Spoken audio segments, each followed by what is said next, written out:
Un comble perdu est un espace qui n'est pas aménageable ou que vous ne voulez pas aménager pour le moment. La souplesse d'un rouleau laine de verre Ursa avec Craft permet de s'adapter à toutes les configurations de comble. Le gain de l'isolant mis en place est à la fois thermique et acoustique. Nous allons réaliser une enveloppe étanche à l'air avec la membrane Ursa Seco sur toute la surface du plancher.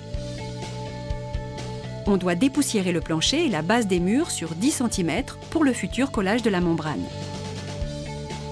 Elle se déroule facilement à plat sur le plancher. La membrane doit faire la longueur du comble plus 20 cm.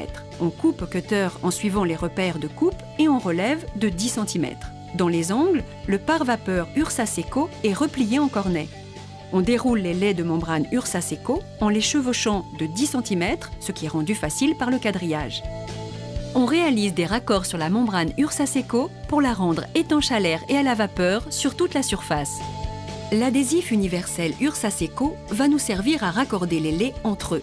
Attention, cet adhésif colle extrêmement bien et pour très longtemps. S'il touche des pièces de bois ou d'aluminium sur les menuiseries, il ne se décollera plus. Pour cette raison, le produit est déchirable à la main d'un coup sec.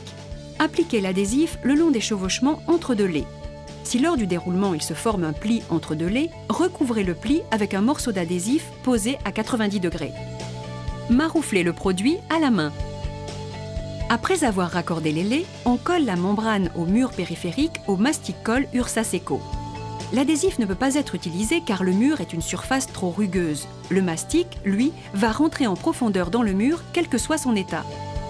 Le mastic doit être appliqué de manière continue en un cordon de 8 mm. Surtout pas de pause en pointillé. Vous réalisez une étanchéité.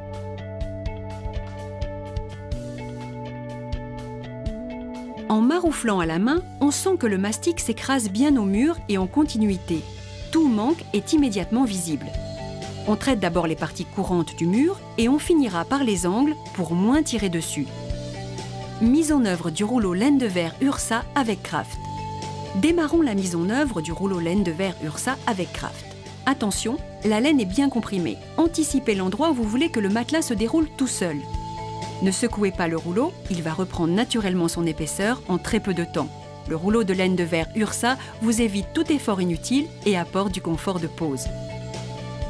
Votre rouleau de laine de verre se place naturellement avec le Craft du côté du plancher.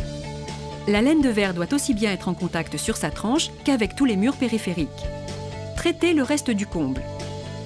Déroulez les autres laies en les plaçant bien au contact pour une bonne continuité d'isolation thermique et acoustique. En fonction des dimensions de vos combles, vous aurez des découpes à faire dans le matelas. Pour cela, mesurez la longueur manquante plus 1 cm. Attention, comme la membrane Ursa Seco est sous votre isolant, placez un support bois sous la laine au moment de la découpe. Utilisez une règle alu de plaquiste, 3 mètres, pour plaquer le produit et le couper au couteau à laine de verre. Votre comble est maintenant isolé durablement. Technique de pose en 2 couches croisées. On peut aussi réaliser une isolation performante en utilisant 2 couches de laine croisée.